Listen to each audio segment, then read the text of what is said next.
నామములో మీ అందరికీ వందనాలు తెలియచేస్తూ ఉన్నాను. ఈరోజు ప్రత్యేకించి కాపరుల అభినందన దినోత్సవం.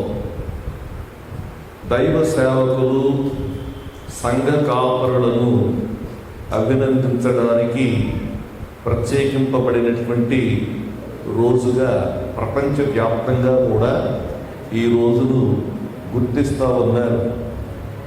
Pastors appreciation day. దైవ సేవకులను, కాపరులను అభినందిస్తూ ఈ ప్రత్యేకమైనటువంటి రోజును ఏర్పాటు చేశారు. సంఘానికి కాపరి చాలా అవసరం, కాపరి చాలా ముఖ్యం. ప్రభు అయినటువంటి యేసయ్య పరలోకానికి ఆరోహణుడవుతూ సంఘానికి 5 వరాలు ఇచ్చాడు. ఆయన పరలోకానికి వెళ్ళిపోతూ సంఘానికి 5 ఈవులను ఇచ్చాడని దేవుని యొక్క వాక్యంలో వ్రాయబడి ఉంది. ఈ 5 ఈవులు, ఈ 5 వరాలు ఏంటంటే అపోస్తలులు, ప్రవక్తలు, సువార్తికులు, కాపరులు, ఉపదేశకులు. ఈ 5 కూడా, ఈ 5 ఈవుల్లో ఒకటేంటంటే కాపరులు. అంటే పాస్టర్స్, సంఘ కాపరులు. సంఘ కాపరి దేవుడు సంఘమునకిచ్చిన ఈవి అని చెప్పి మనం గ్రహించాలి. సంఘానికి ఇచ్చినటువంటి ఈవి కాబట్టి సంఘానికి కాపరి చాలా అవసరం. కాబట్టే ప్రభు అయినటువంటి యేసయ్య ఆయన సంఘములకు కాపరులను ఈవులుగా ఇచ్చాడనేటువంటిది మనం గమనిస్తూ ఉన్నాం. కాపరి లేకపోతే సంఘం ఎలాగుంటుంది? లక్షలాది రూపాయలు పెట్టి ఒక కారు కొనుక్కున్నాం. నడిపే డ్రైవర్ లేడు అనుకోండి, ఆ కారు వల్ల ప్రయోజనం ఏంటి చెప్పండి? అవునా కదా? ఈ రోజుల్లో పరిస్థితి ఎలాగుందంటే లక్షలాది రూపాయలు పెట్టి మందిరాలు కడుతున్నారు, కానీ ఆ మందిరాన్ని నడిపించే కాపరి లేనటువంటి పరిస్థితి మనం చూస్తూ ఉన్నాం. లక్షలాది రూపాయలు పెట్టి కారు కొనుక్కున్న నడిపే డ్రైవర్ లేకపోతే ఆ కారు వలన ఏ విధమైనటువంటి ప్రయోజనం లేదు. కాబట్టి సంఘమునకు కాపరి చాలా ప్రాముఖ్యం. దేవునికి స్తోత్రం కలుగునుగాక. హల్లెలూయా. ఈరోజు కాపరిని గూర్చి కొన్ని మాటలు నేను మీకు చెప్పాలని నేను ఉద్దేశిస్తూ ఉన్నాను. సంఘమునకును కాపరికి ఉన్నటువంటి సంబంధం కొన్ని మాటలు చెప్తాను నేను. కాపరి సంఘమునకు తండ్రి లాంటి వాడు. కాపరి ఎలాంటి వాడండి? సంఘమునకు తండ్రి వంటి వాడు. తండ్రి కుటుంబమునకు ఎంత ప్రాముఖ్యమో సంఘమునకు కూడా కాపరి అంత ప్రాముఖ్యం. నేను విన్న సంగతి ఏంటంటే చాలామంది ఈ రోజున యవ్వనస్తులైనటువంటి వారు జైల్లో ఉన్నటువంటి పరిస్థితి ఉంది. పాశ్చాత్య దేశాల్లో చాలామంది మరి దోషులుగా మారి క్రిమినల్స్ అయిపోయి వారు జైల్లో ఉన్నటువంటి పరిస్థితి ఉంది. ఎందుకు వారికి ఇలాంటి పరిస్థితి వచ్చింది అని ఆలోచిస్తే వారికి ఇలాంటి పరిస్థితి రావడానికి గల కారణం ఏంటంటే తండ్రి యొక్క సంరక్షణలో వారు పెరగలేదు. తండ్రి యొక్క సంరక్షణలో ఏ పిల్లలైతే పెరగరో వారు క్రమశిక్షణ లేనటువంటి వారుగా ఉంటారు. విచ్చలవిడి జీవితానికి అలవాటు పడతారు. హింసాత్మకమైనటువంటి ప్రవృత్తి కలిగినటువంటి వారు అవుతారు.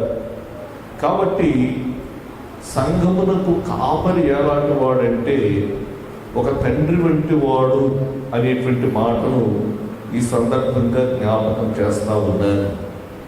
సంఘమ కాపరిని తండ్రిగా గుర్తించగలిగినటువంటి స్థితి సంఘానికి ఉండాలి. అపోస్తలుడైనటువంటి పౌలు గారు చెప్పినటువంటి మాటలు కొన్ని మీకు జ్ఞాపకం చేస్తాను. పరిశుద్ధ గ్రంథం నుండి కొరింథీయులకు రాసిన మొదటి పత్రిక, కొరింథీయులకు రాసిన మొదటి పత్రిక 4వ అధ్యాయానికి రండి. కొరింథీయులకు రాసిన మొదటి పత్రిక 4వ అధ్యాయంలో ఈ మాటను మీకు జ్ఞాపకం చేస్తా ఉన్నారు. 14వ వచనం నుండి చదవండి. మిమ్మును సిగ్గుపరచవలనని కాదు గాని నా ప్రియమైన పిల్లలని మీకు బుద్ధి చెప్పుటకు ఈ మాటలు వ్రాయుచున్నాను. క్రీస్తునందు మీకు ఉపదేశకులు 10,000 మంది ఉన్నను, తండ్రులు అనేకులు లేరు. చూడండి, క్రీస్తునందు మీకు ఉపదేశకులు 10,000 మంది ఉన్నారు. ఉపదేశకులు ఎంతమంది అయినా ఉండొచ్చు, కానీ తండ్రులు అనేకులు లేరు. ఈ మాట గమనించండి, తండ్రులు అనేకులు లేరు. తండ్రి ఉంటాడు, పోషించేవాడు, సంరక్షించేవాడు, నడిపించేవాడు, వ్యక్తిగతంగా ఎరిగినవాడు తండ్రి ఒక్కడే ఉంటాడు. ఉపదేశకులు 10,000 మంది ఉండొచ్చు, 10,000 మంది ఉపదేశాలని వినొచ్చు, కానీ తండ్రి ఒక్కడే ఉంటాడు. 16వ వచనం, క్రీస్తు యేసునందు సువార్త ద్వారా నేను మిమ్మును కంటిని గనుక మీరు నన్ను పోలి నడుచుకుని వారై ఉండవలెనని మిమ్మును బతిమాలుకొనుచున్నాను. ఇక్కడ అపోస్తలుడైనటువంటి పౌలు గారు మాట్లాడుతూ ఈ మాట చెప్తా ఉన్నాడు. మిమ్మును సువార్త ద్వారా నేను కన్నాను, కాబట్టి మీరు నన్ను పోలి నడుచుకోవాలని చెప్పి అపోస్తలుడైనటువంటి పౌలు గారు తెలియచేస్తా ఉన్నాడు. కాబట్టి కాపరి ఒక తండ్రి వంటి వాడు అనేటువంటి మాటను ఈ సందర్భంగా మీకు జ్ఞాపకం చేస్తున్నాను. దేవునికి స్తోత్రం కలుగునుగాక. హల్లెలూయా. కాపరి తండ్రి వంటి వాడు. ప్రభు అయినటువంటి యేసయ్య ఒకసారి తన శిష్యులతో ఈ మాటలు మాట్లాడుతూ ఉన్నాడు. అక్కడ ఉన్నటువంటి ప్రజలతో కూడా ఈ మాటలు మాట్లాడుతూ ఈ మాటలు చెప్పాడు. ఈ మాటలు గమనించండి. మత్తయి సువార్తకు రండి. మత్తయి సువార్త 15వ అధ్యాయంలో రాయబడినటువంటి మాటను నేను మీకు జ్ఞాపకం చేస్తాను.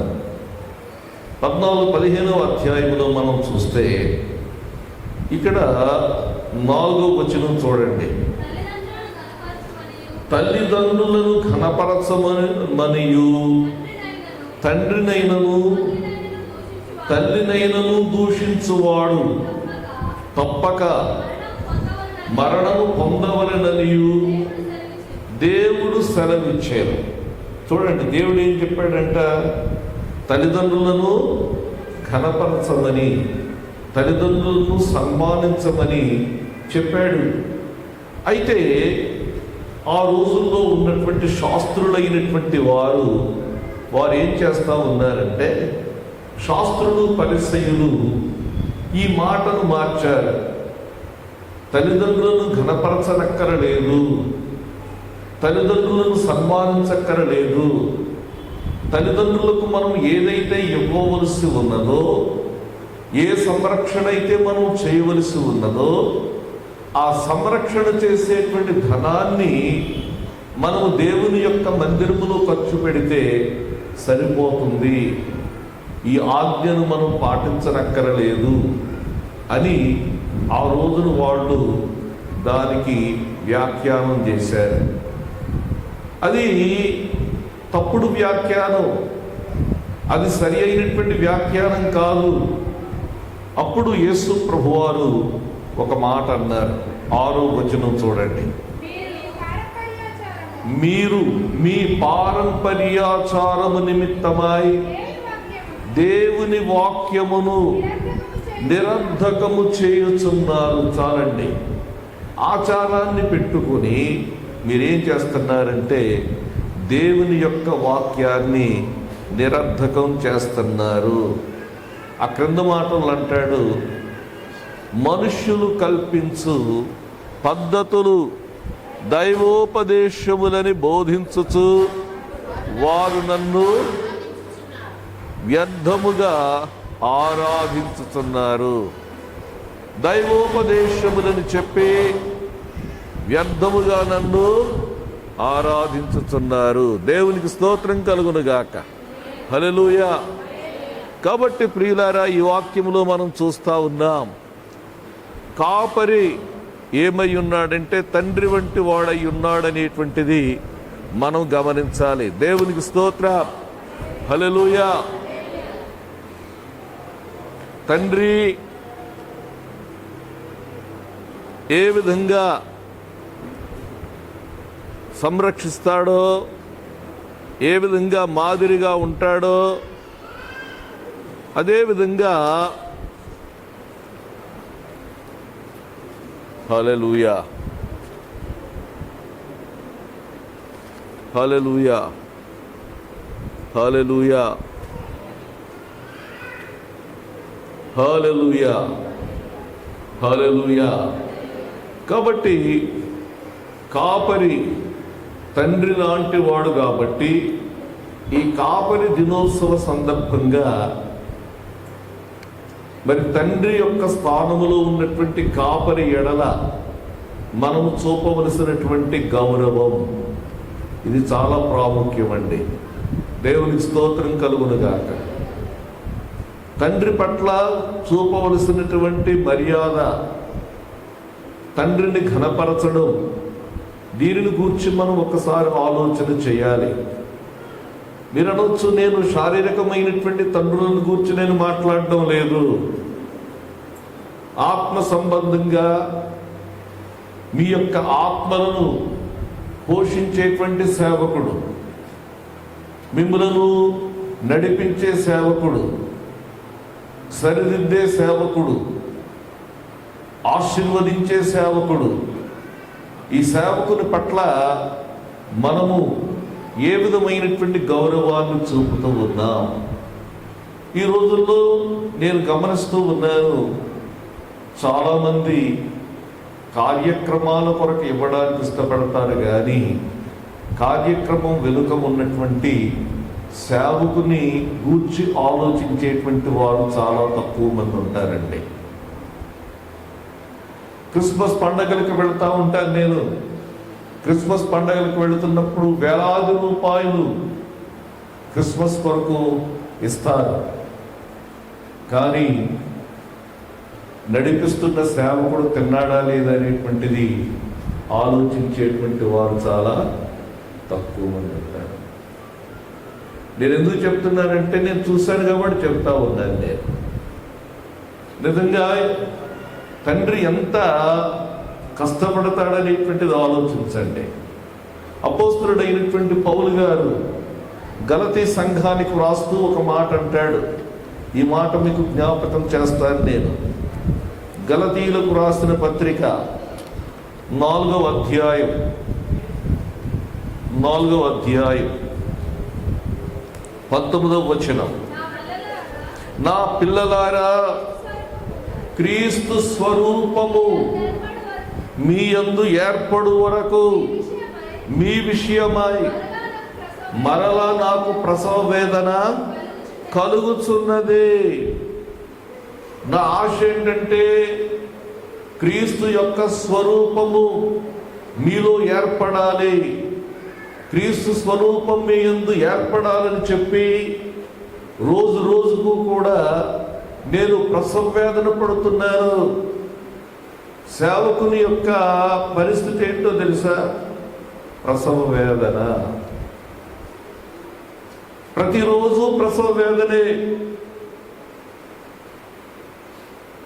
సేవకుని యొక్క ఆశ క్రీస్తు యొక్క స్వరూపము విశ్వాసుల యొక్క జీవితాల్లో ఏర్పడాలి,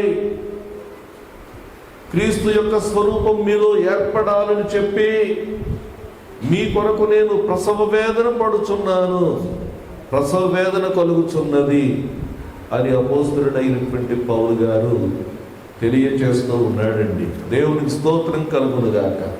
హల్లెలూయా, హల్లెలూయా. క్రీస్తునందు ఉపదేశకులు మీకు 10,000 మంది ఉండొచ్చు. ఉపదేశకుల కంటే కూడా ఉపదేశకులకు ప్రోత్సహించాలి, ఉపదేశకులకు సహకరించాలి. కానీ తండ్రిని నిర్లక్ష్యం చేయకూడదు. దేవుని స్తోత్రం కలుగునుగాక. ఈ రోజున క్రైస్తవ సంఘంలో ఉన్నటువంటి సమస్య ఇదే.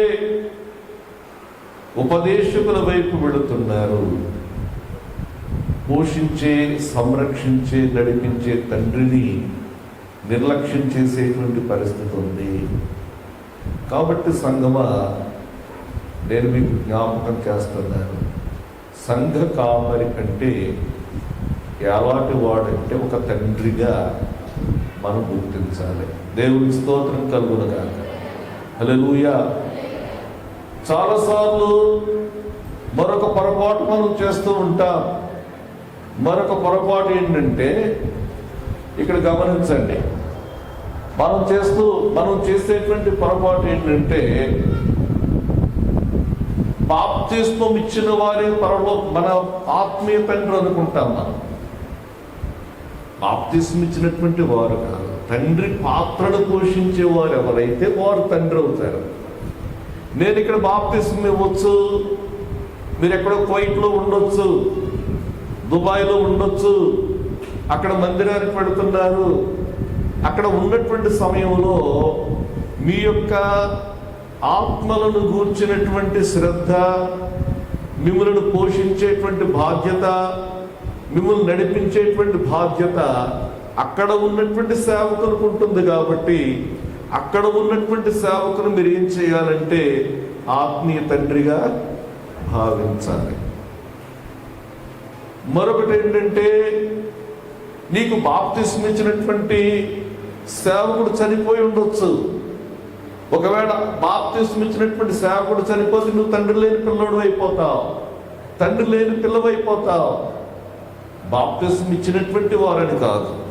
ఇక్కడ దీని యొక్క భావం ఏంటంటే, ఎవరైతే ఒక తండ్రి పాత్రను పోషిస్తున్నారో వారే ఆత్మీయ తండ్రిగా మనము గుర్తించి వారిని ఏం చేయాలంటే సన్మానించాలి. మరి ఇక్కడ దేవుని యొక్క వాక్యంలో ఉంది కదా, ఘనపరచాలి అనేటువంటి మాటను మనం చూస్తూ ఉన్నాం. దేవునికి స్తోత్రం కలుగునుగాక. హల్లెలూయా.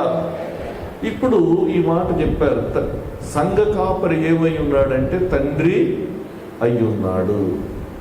రెండో మాట చెప్తారు, సంఘ కాపరి తల్లి కూడానే. సంఘ కాపరి ఏంటి? తల్లి. ఈ దృశ్యాన్ని ఒకసారి మనం ఆలోచన చేద్దాం. దేవునికి స్తోత్రం కలుగునుగాక. హల్లెలూయా. సంఘ కాపరి తల్లి యొక్క బాధ్యత సంఘ కాపరిది. తల్లి ఆదరిస్తుంది, తల్లి పోషిస్తుంది, తల్లి సంరక్షిస్తుంది. ఈ మాటలు గమనించండి. అపోస్తలుడైనటువంటి పౌలు గారు తెస్సలోనికా సంఘానికి వ్రాస్తూ వారికిని అక్కడ ఉన్నటువంటి సంఘానికి ఉండేటువంటి చక్కని అనుబంధాన్ని తెలియచేశాడు. తెస్సలోనికైలకు రెండవ అధ్యాయం 7వ వచనం చూడండి. అయితే చూడండి, మాటలు గమనించండి. అయితే స్తన్యమిచ్చు తల్లి తన సొంత బిడ్డలను గారవించున్నట్లుగా మేము మీ మధ్యను సాధువులమయ్యుంటిమి. దేవునికి స్తోత్రం కలుగునుగాక. ఇక్కడ అపోస్తలుడైనటువంటి పౌలు గారు ఒక చక్కని చిత్రాన్ని మన ముందు పెడతా ఉన్నాడు. ఈ చిత్రం ఏంటో తెలుసా? అక్కడ ఉన్నటువంటి సంఘానికి, దైవ సేవకునికి ఉండేటువంటి సంబంధం ఎలాంటిదంటే, దైవ సేవకుడైనటువంటి వాడు ఎలాంటి వాడంటే పాలిచ్చే తల్లి వంటి వాడు. స్తన్యమిచ్చు తల్లి తన సొంత బిడ్డలను, దేవునికి స్తోత్ర, విశ్వాసులు తన సొంత బిడ్డల్లా భావించాలి. విశ్వాసులు సేవకుడిని తమ సొంత తల్లిలా భావించాలి. స్తన్యమిచ్చు తల్లి తన సొంత బిడ్డలను గారవించున్నట్లు మీ మధ్యను సాధువులమయ్యుంటిమి. అంటే కిందంటున్నాడు, శిశువులమై ఉంటుంది. పిల్లల దగ్గర పిల్లోళ్ళలాగే ఉన్నాను నేను అంటా ఉన్నాడు. దేవుని స్తోత్రం కలుగునుగాక. హల్లెలూయా, హల్లెలూయా. పాలిచ్చే తల్లి ఎలాగైతే బిడ్డను గారాబంగా చూసుకుంటుందో, పాలిచ్చేటువంటి బిడ్డను ఎంత ఆదరణగా చూసుకుంటుందో, అలాగూ నేను మిమ్మల్ని చూసుకున్నాను అని చెప్పేసి అంటా ఉన్నాడు. దేవుని స్తోత్ర. 8వ వచనం చూడండి. మీరు మాకు, ఇంకొక మాట చెప్తున్నాడు విశ్వాసులను గురించి. సేవకుడు అంటున్నటువంటి మాట చూడండి. మీరు మాకు చాలా ప్రియమైనటువంటి వారు, మీరు మాకు బహుప్రియులు, మీరు మాకు చాలా ప్రియమైనటువంటి వారిగా ఉన్నారు, మీరు మాకు బహుప్రియులుగా ఉన్నారు కనుక మీ యందు విశేషాపేక్ష గలవారమై, మీ కొరకు మాకున్నది ఏంటో తెలుసా? చాలా అపేక్ష ఉంది. చాలా మిమ్మల్ని గురించి చాలా ఆశ కలిగి ఉన్నాం, మిమ్మల్ని చూడాలనేటువంటి ఆశ కలిగి ఉన్నాం, మీరు మాకు చాలా ప్రియమైనటువంటి వారు. ఒక కాపరి హృదయంలో నుండి వస్తున్నటువంటి మాట అన్నమాట ఇది. ఏమంటున్నాడంటే, మీరు మాకు చాలా ప్రియమై ఉన్నారు, మీరు మాకు చాలా ప్రియమై ఉన్నారు కాబట్టి మిమ్మలను మీకు సువార్త ప్రకటించడం మాత్రమే కాదు, ఏదో నా పని ఏదో నేను తీసుకెళ్ళిపోయాను, నా ముక్కలు చెప్పేసి వెళ్ళిపోయాను అనేటువంటిది కాదు సేవకుడు ఉండవలసింది. దేవుని స్తోత్రం కలుగునుగాక. సేవకుడు ఉండవలసింది ఒక తల్లి ఎలాగైతే ఉంటుందో, తల్లి చిత్రాన్ని మనం చూస్తున్నాం.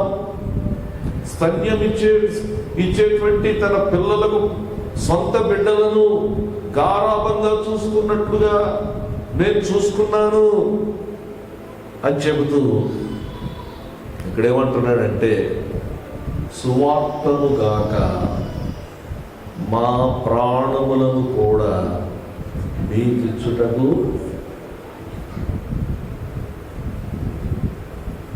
దేవుని స్తోత్రం కలుగునుగాక. హల్లెలూయా. దేనికో ప్రాణాలు ఇస్తారు కానీ సంఘం కొరకు, విశ్వాసుల కొరకు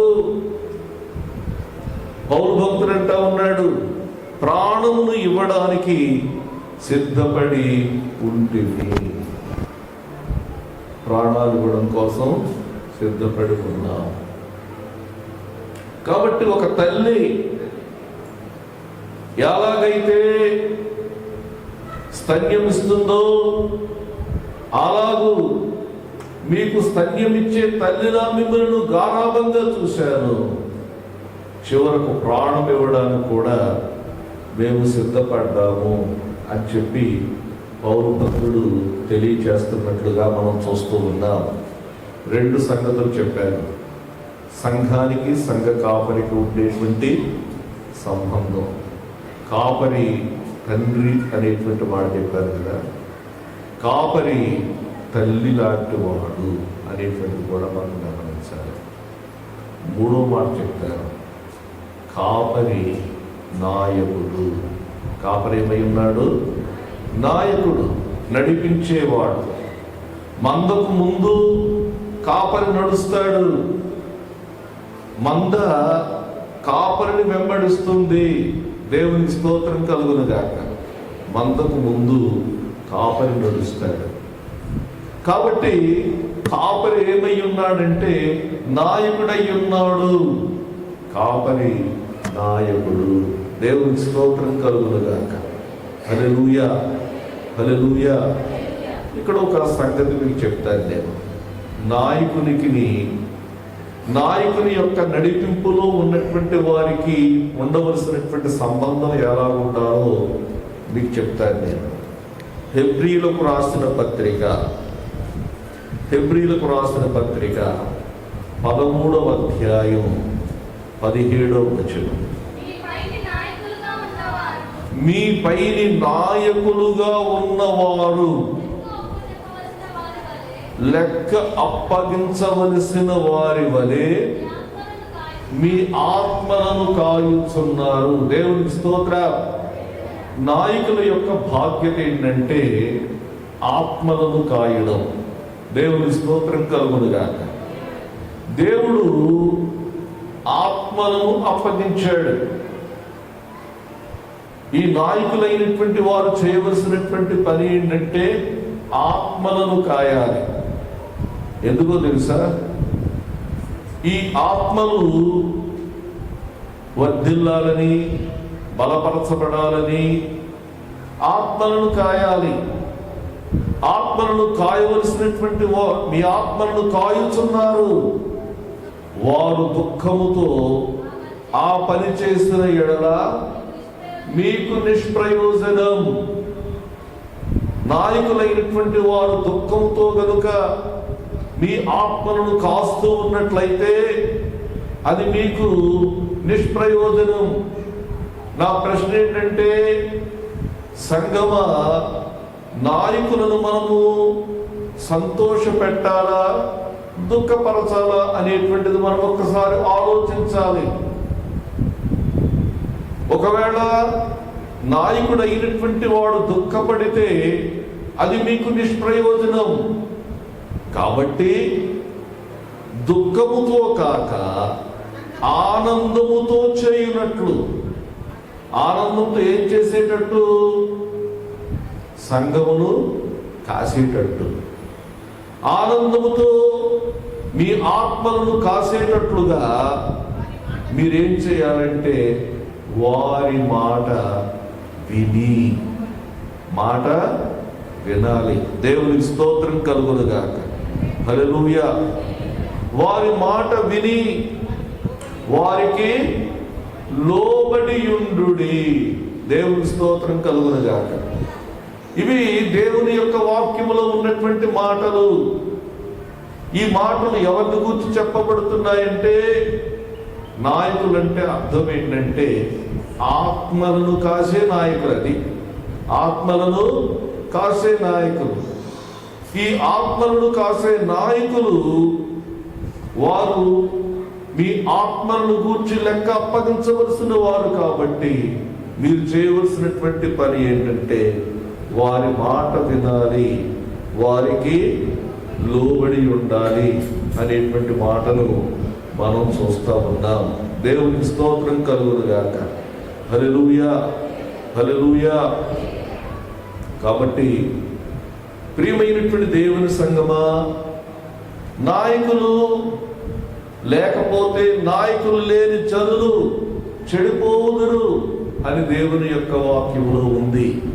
కాబట్టి మనకు నాయకులుగా ఉన్నటువంటి వారి యొక్క మాట వినాలి. సంఘమునకు కాపరి ఎలాంటి వాడంటే నాయకుడైనటువంటి వాడు. దేవునికి స్తోత్రం కలుగును గాక. హల్లెలూయా. ఇది దేవుడు ఏర్పాటు చేసినటువంటి విధానం. అది దేవుడు ఏర్పాటు చేసినటువంటి విధానం. దేవునికి స్తోత్రం కలుగును గాక. కాబట్టి నాయకులైనటువంటి వారికి మనము లోబడాలనేటువంటి మాటను ఇక్కడ మనం చూస్తూ ఉన్నాం. దేవునికి స్తోత్రం కలుగును గాక. హల్లెలూయా, హల్లెలూయా. కాబట్టి నాయకులైనటువంటి వారికి లోబడి ఉండాలి. సంఘమునకు కాపరికి ఉన్నటువంటి సంబంధం నాయకులు. సంఘానికి కాపరి ఏమై ఉన్నాడంటే నాయకుడై ఉన్నాడు. ఇంకొక మాట నేను చెప్తాను. సంఘమునకును కాపరికి ఉన్నటువంటి ఉన్న సంబంధం ఏంటంటే కాపరి ఉపదేశకుడు. సంఘానికి కాపరి చేయవలసినటువంటి పని ఏంటంటే దేవుని యొక్క వాక్యమును ఉపదేశించాలి. దేవుని వాక్యాన్ని ఉపదేశించాలి. కాబట్టి సంఘం ఉపదేశకుని ద్వారా ఉపదేశం పొందాలి. దేవుని యొక్క వాక్యమును బోధించేటువంటి నాయకుని ఏదైతే బోధిస్తున్నారో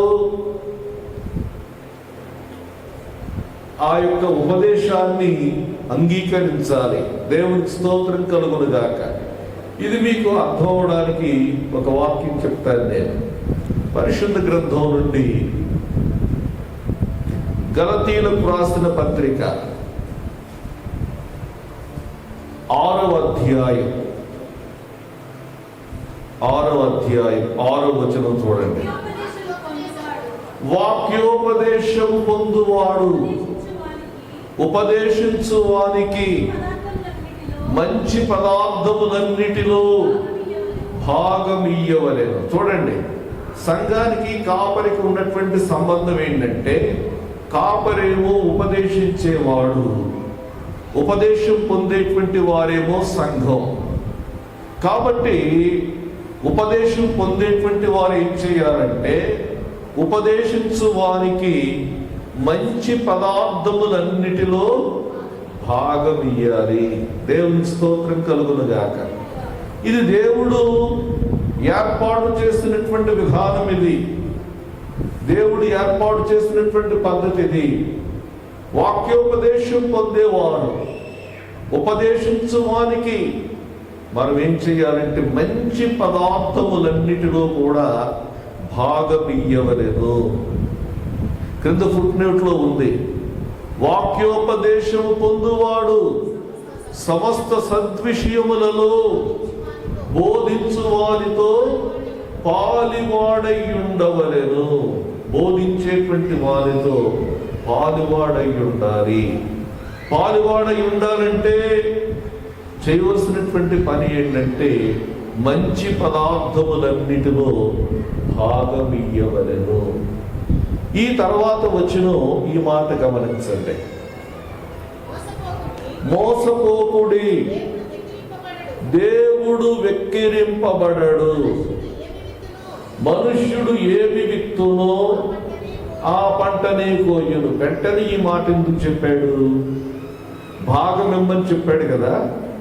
భాగం ఇమ్మని చెప్పి వెంటనే ఈ మాట ఎందుకు చెప్పాడు? ఈ మాట యొక్క భావం చెప్తాను చూడండి.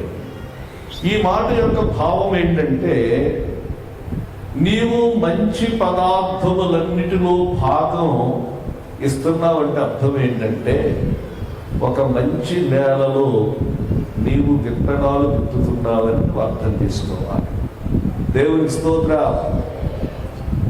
వాక్యోపదేశము చేయువానికి నీవిచ్చే ప్రతిదీ కూడా అది నీ విత్తనం. అది నువ్వేం చేస్తున్నావంటే ఆ నేలలో విత్తుతా ఉన్నా, ఆ నేలలో విత్తినప్పుడు తగిన కాలమందు నువ్వేం చేస్తావంటే పంట కోసుకుంటా. దేవుని స్తోత్రం కలుగునుగా. హల్లెలూయా.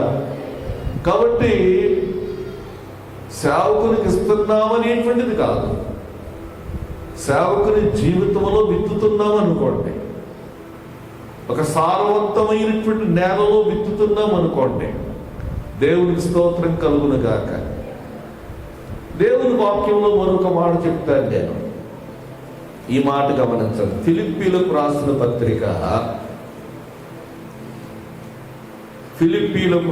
పత్రిక 4వ అధ్యాయం 19వ వచనం. కాగా దేవుడు తన ఐశ్వర్యము చొప్పున క్రీస్తు యేసునందు మహిమను మీ ప్రతి అవసరమును తీర్చును. చూడండి, చాలాసార్లు మాట చెప్తాం మనం. దేవుడు క్రీస్తు యేసునందు మహిమను నా ప్రతి అవసరమును తీర్చును అనేటువంటి మాట చాలాసార్లు చెప్తాం. ఆ మాటకు ముందున్నటువంటి మాట చాలాసార్లు మర్చిపోతాం. ఆ మాటకు ముందున్నటువంటి మాట చూడండి, 18వ వచనం. నాకు సమస్తమును సమృద్ధిగా కలిగి ఉన్నది. ఇక్కడ పౌలు భక్తుడు అంటా ఉన్నాడు. ఫిలిప్పి సంఘమును గూర్చి చాలా చక్కని మాటలు చెప్పాడు.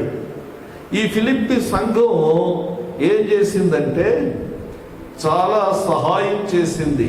దేవునికి స్తోత్రం కలుగునుగాక. హల్లెలూయా. వారు పౌలు జ్ఞాపకం చేసుకున్నారు. 10వ వచనం చూడండి. నన్ను గూర్చి మీరెన్నాళ్లకు మరలా యోచన చేయసాగితిరని ప్రభువునందు మిక్కిలి సంతోషించి తిని.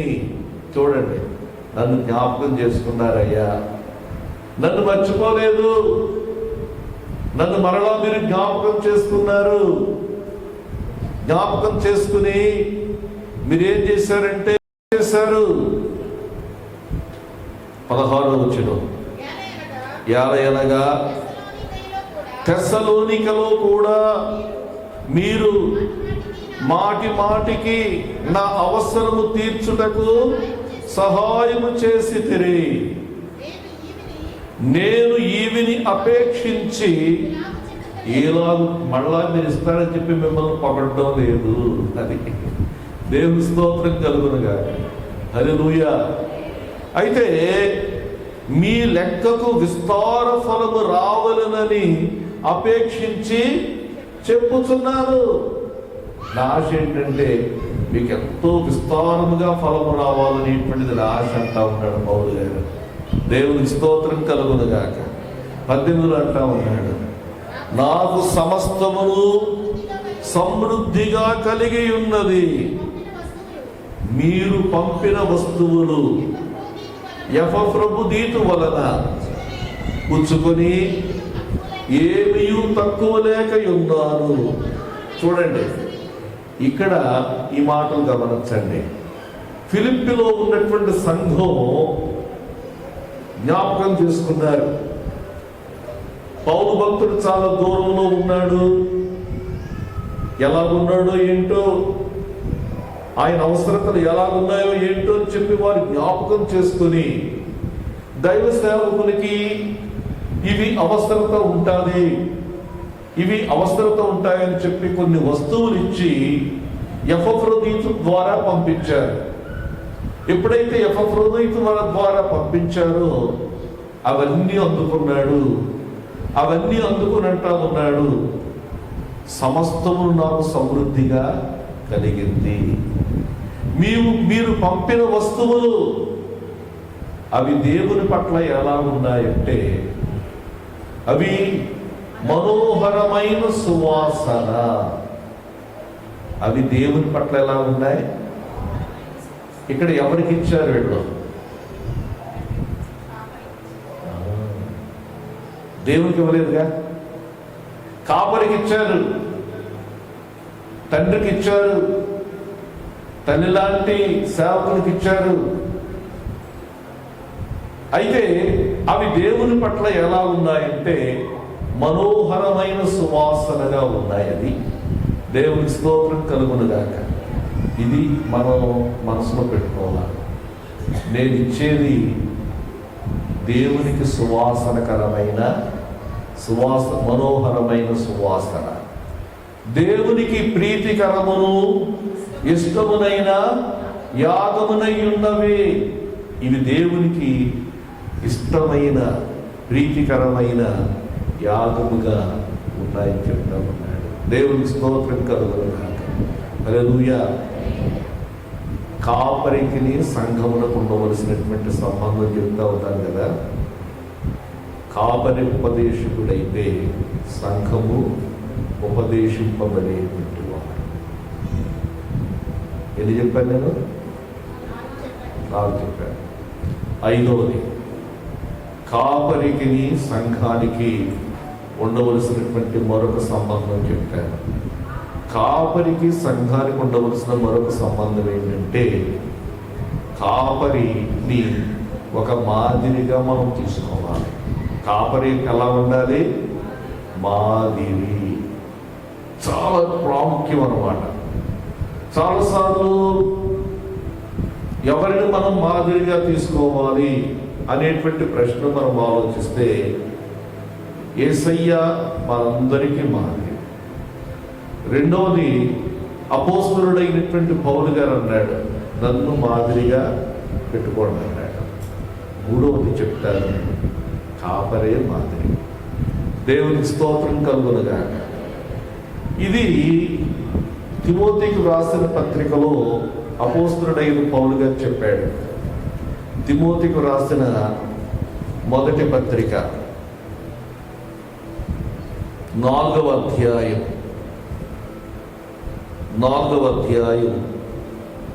11-12 వచనాలు చూడండి. ఈ సంగతులను ఆజ్ఞాపించి బోధించుము. నీ యవ్వనమును బట్టి ఎవడును నిన్ను తృణీకరింపనీయకుము గాని. ఈ మాటలు గమనించండి.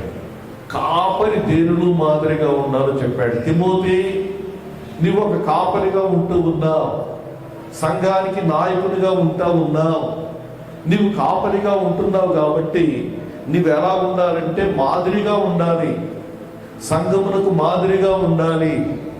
దేవులో మాదిరిగా ఉండాలంటే మాట. దేవులో మొట్టమొదటిది మాట. చాలా ప్రాముఖ్యమైనటువంటి సంగతి అండి ఇది. మాటలు మాదిరిని మనం చూపించాలి. మాట, విస్తారమైన మాటలలో దోషం ఉండక మానదు కదా. మన మాటలు మాదిరి కావాలి. మాటలోను, ప్రవర్తనలోను, ప్రేమలోను, విశ్వాసములోను, పవిత్రతలోను విశ్వాసులకు మాదిరిగా ఉండుము. కాబట్టి కాపరి అయినటువంటి వాడు ఒక మాదిరిగా ఉండాలనేటువంటి మాటను ఇక్కడ మనం గమనిస్తూ ఉన్నాం. మాదిరిగా ఉండాలి కాబట్టి మీరు విశ్వాసులు ఏం చేయాలో తెలుసా? ఈ మాదిరిని ఆదర్శంగా తీసుకోవాలి. దేవుని స్తోత్రం కలుగును గాక. కాపరి ఒక మాదిరి, విశ్వాసులు కూడా ప్రక్కవారికి మీరు ఒక మాదిరిగా ఉండాలి. ఎవరికి వాళ్ళే మాదిరిగా ఉండాలి. మన మాదిరి ఒక మాట జ్ఞాపకం చేస్తాను నేను. మన మాదిరి ఏంటో తెలుసా? క్రీస్తును అద్దము వలె ప్రతిఫలింప చేయడం. క్రీస్తును అద్దము వలె ప్రతిఫలింప చేయడం. క్రీస్తు యొక్క మంచితనం కాపరిలో చూడాలి. క్రీస్తు యొక్క క్షమాగుణం కాపరిలో చూడాలి. క్రీస్తు యొక్క ప్రేమ, ఇది సొంతం కాదు, కాపరి సొంతం కాదు. ఇది కాపరి సొంతం కాదు. మొన్న ఒక ఆయన మాస్టర్ గారికి చాలా మంచివాడు అన్నారు. ఊరి బాబు నేను మంచివాడు కాదు అన్నాను నేను. అది ఏంటంటే అలాగన్నారు అన్నాడు. క్రీస్తు యొక్క మంచితనాన్ని ప్రతిఫలింప చేస్తున్నాను తప్ప నాలో ఏ మంచి లేదు. దేవుని స్తోత్రం కలుగునుగా. నేను ఒక అర్థంలో అయినటువంటి అబ్బాయి. అర్థంలో ఏముండదుగా, నీ అర్థం నీలో ఉంటుంది కానీ అర్థంలో ఉంటుందమ్మా. దేవుని స్తోత్రం కలుగును గాక. హల్లెలూయా. అర్థం ఎంత బాగుందనుకుని అర్థాన్ని ముద్దెట్టుకోగా. దేవుని స్తోత్ర. మనం ఏంటంటే క్రీస్తు యొక్క మాదిరిని మన జీవితాల్లో చూపించాలని. కాబట్టి కాపరి ఎలా ఉండాలంటే మాదిరిగా ఉండాలనేటువంటి మాటను ఈ సందర్భంగా నేను మీకు తెలియజేస్తా ఉన్నాను. దేవుని స్తోత్రం కలుగును గాక. హల్లెలూయా. 6వ సంగతి చెప్పాను. కాపరికి సంఘానికి ఉండవలసినటువంటి మరొక సంబంధం ఏంటో తెలుసా? సంఘము కాపరితో ఏకీభవించాలి. దేవుని స్తోత్రం కలుగును గాక. హల్లెలూయా. ఎవరైతే కాపరితో ఏకీభవించి కాపరిని బలపరుస్తారో అలాంటి వారంతా కూడా కాపరి యొక్క హృదయంలో ఉంటారండి. ఫిలిప్పీలకు రాసిన పత్రిక, ఫిలిప్పీ పత్రిక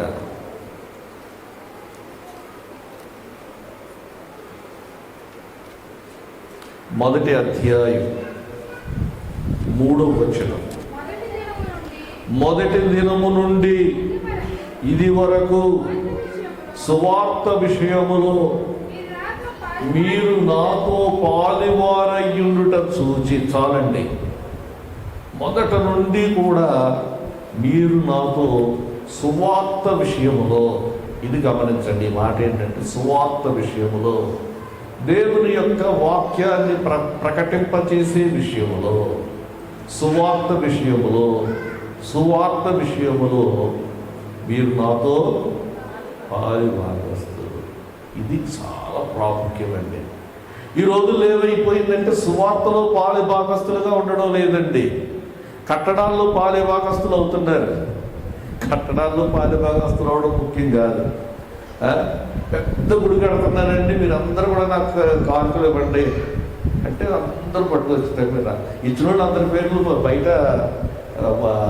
పాలరాయి మీద రాయించేటప్పుడు ఇంకా హుషారు అయిపోతుంది. అది సువార్తలో పాలుభాగస్తులు కాదు. సువార్తలో పాలుభాగస్తులు కావడం అనేటువంటిది చాలా ప్రాముఖ్యం. దేవుని స్తోత్ర. దేవుని రాజ్యమును నీతిని మొదట వెతకండి. వీళ్ళరా ఈ రోజున పెరియల్ ప్రార్థన మందిరం ద్వారా చాలా సువార్త అనేక ప్రాంతాలకు పడతా ఉంది. 7 మండలాల్లో 7 సేవకుల సదస్సులు ఏర్పాటు చేశారు. 7 మండలాలు. మొన్న కాట్రేనికోన మండలం అయిపోయింది. ఇప్పుడు ఉప్పలగుప్తం మండలం రేపు ఈ నెలాఖరికల్లా 100 మంది సేవకులతోటి. మా యొక్క ఉద్దేశం ఏంటంటే దీని కొరకు ఎక్కడో డబ్బులు రావాలనేటువంటి నేను చూడట్లేదు. ఇది స్థానిక సంఘం, విశ్వాసులు ఇవన్నీ ఇచ్చినటువంటి వాటిని ఉపయోగిస్తూ ఉన్నాను నేను. దేవుని స్తోత్రం కలుగును గాక. హల్లెలూయా. ఒక్కొక్క సెమినార్ కొన్ని వేల రూపాయలు ఖర్చు అవుతుంది. 100 మందికి భోజనాలు, ప్రయాణ ఖర్చులు, ఇవన్నీ అన్నమాట. దేవుని స్తోత్రం కలుగును గాక. ఇది చాలా ప్రాముఖ్యం. మీరు అనుకోవచ్చు ఏమవుతుంది ఏంటి అనుకోవచ్చు. మీరందరూ కూడా దీనిలో ఏమవుతున్నారంటే పాలుభాగస్తులు అవుతున్నారు. దేవుని స్తోత్రం కలుగును గాక. మీరు పాలుభాగస్తులుగా ఉండడం చూచాను నేను. ఈ సక్రియ మీలో ప్రారంభించిన అంటే సువార్త సేవలో సహకరించడం అనేటువంటిది సక్రియ. దేవుని స్తోత్రం కలుగును గాక. హల్లెలూయా. కాబట్టి మీరు ఇంత ఇలా చేశారు కాబట్టి మిమ్మల్ని జ్ఞాపకం చేసుకున్నప్పుడల్లా కూడా నేను సంతోషిస్తున్నాను, కృతజ్ఞతాస్తుతులు చెల్లిస్తా ఉన్నాను. అంత మాత్రమే కాకుండా ఈ కృపలో మీరు పాలుభాగస్తులుగా ఉన్నారు కాబట్టి నేనేం చేస్తున్నానంటే మిమ్మల్ందరినీ కూడా నా హృదయములో ఉంచుకొని ఉన్నాను. ఇది విశ్వాసులు ఎక్కడున్నారంట? కాపరి హృదయంలో ఉన్నారు. అది దేవుని స్తోత్రం కలుగునుగాక. హల్లెలూయా. ఇది ఉండవలసినటువంటి సంబంధం అన్నమాట. దేవుని స్తోత్రం కలుగునుగాక. 7వది, కాపరి సంఘానికి ఎలా ఉండాలంటే కాపరిగా ఉండాలి. దేవుని స్తోత్ర, కాపరిగా ఉండాలి. చూడండి, ఎలాగూ కాపరిగా ఉండాలంటే పేతురు రాసిన మొదటి పత్రిక 5వ అధ్యాయం 2వ వచనం, బలిమి చేత కాక దేవుని చిత్త ప్రకారం. చూడండి, మొదటిది ఇష్టపూర్వకముగా. కాపరి అయినటువంటి వాడు ఇష్టపూర్వకంగా కాయాలండి. దేవుని స్తోత్ర, ఇష్టపూర్వకంగా కాయాలి. ఎవడైనను అధ్యక్ష పదవిని ఆశించిన ఎడల వాడు దొడ్డ పదవిని అపేక్షించుచున్నాడని మాట నమ్మదగినటువంటిది. దేవుని స్తోత్ర. అధ్యక్ష పదవి అంటే అర్థం ఏంటంటే కాపరి పని. ఈ కాపరి పనిని ఆశించాలి, ఇష్టపడాలి. ఈ వాక్యంలో మనం చూస్తా ఉన్నాం, ఇష్టపూర్వకముగా. ఇది ఇష్టపడాలండి. చాలాసార్లు ఏమంటారంటే దేవుడు నన్ను ఇంకా పిలవలేదు అంటారు కదా కొంతమంది కాపరు. నేనంటాను, అసలు నీకు ఇష్టమా లేదా ముందు చెప్పాయి అంటాను. దేవుని స్తోత్రం కలుగునుగాక. హల్లెలూయా. కొంతమందిని ప్రభు వైపుకు నడిపించడం నీకు ఇష్టమా కాదా అది ముఖ్యం, కానీ మిగతా విషయాల తర్వాత. నీకు ఇష్టం ఉంటే దేవుడు చూస్తాడు. అది దేవుని స్తోత్రం కలుగునుగాక. ఇష్టపూర్వకముగా ఈ పని చేయాలి. దుర్లాభేపేక్షతో కాక. దుర్లాభాపేక్షతో చేసేటువంటి వాడు ఎవరంటే చెడ్డ కాపరి. దుర్లాభాపేక్షతో కాక సిద్ధ మనసుతో మీ మధ్యలో ఉన్నటువంటి మందను పై విచారణ చేయుచు దానిని కాయుడి. దేవునికి స్తోత్రం కలుగునుగాక. హల్లెలూయా. కాపరి యేసయ్యేమో ప్రధాన కాపరి అయితే మనం ఆయనకి, ఇక్కడ ఉన్నటువంటి సంఘ కాపరులేమో ఆయన క్రింద చిన్న కాపరులు అన్నమాట. దేవునికి స్తోత్ర. ఈ ప్రధాన కాపరి ఏం చేస్తాడో తెలుసా? ఆయన ప్రత్యక్షమైనప్పుడు ఎవరైతే ఈ మందను జాగ్రత్తగా కాశారో, దుర్లాభేపేక్షతో కాకుండా కాశారో, వారందరికీ కూడా వాడవారని మహిమ కిరీటాన్ని ఆయన ఇస్తాడు. దేవునికి స్తోత్రం కలుగునుగాక. కాపరులను బట్టి దేవునికి వందనాలు. దేవునికి స్తోత్రం కలుగునుగాక. కాపరే కనుక లేకపోతే, మీకు చెప్పాను కదా, డ్రైవర్ లేని కారు అన్నమాట. డ్రైవర్ లేని కారు విలువైందే. లక్షలాది రూపాయలు పెట్టి కొన్నాం, కానీ అది కదలదో మెదలదో. ఎక్కడేసామంటే అక్కడే ఉంటుంది. దేవుని స్తోత్రం కలుగునుగాక. కాపరి ఎటు నడిపిస్తాడో అటు సంఘం అంతా వెళుతుందండి. దేవుని స్తోత్రం కలుగునుగాక. మీరు ఈ రోజు మీకు జ్ఞాపకం చేసేది ఏంటంటే, చాలా విషయాలు చెప్పారు కదా. కాపరిని మాదిరిగా పెట్టుకొని, కాపరి మాటకు విధేయత చూపి,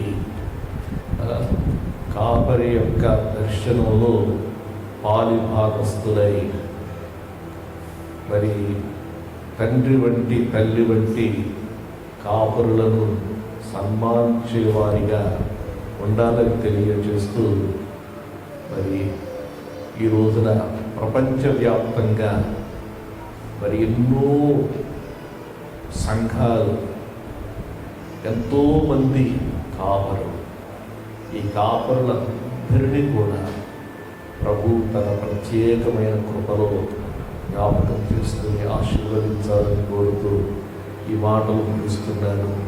దేవుడి మాటలు దీవించునుగాక. ఆమేన్.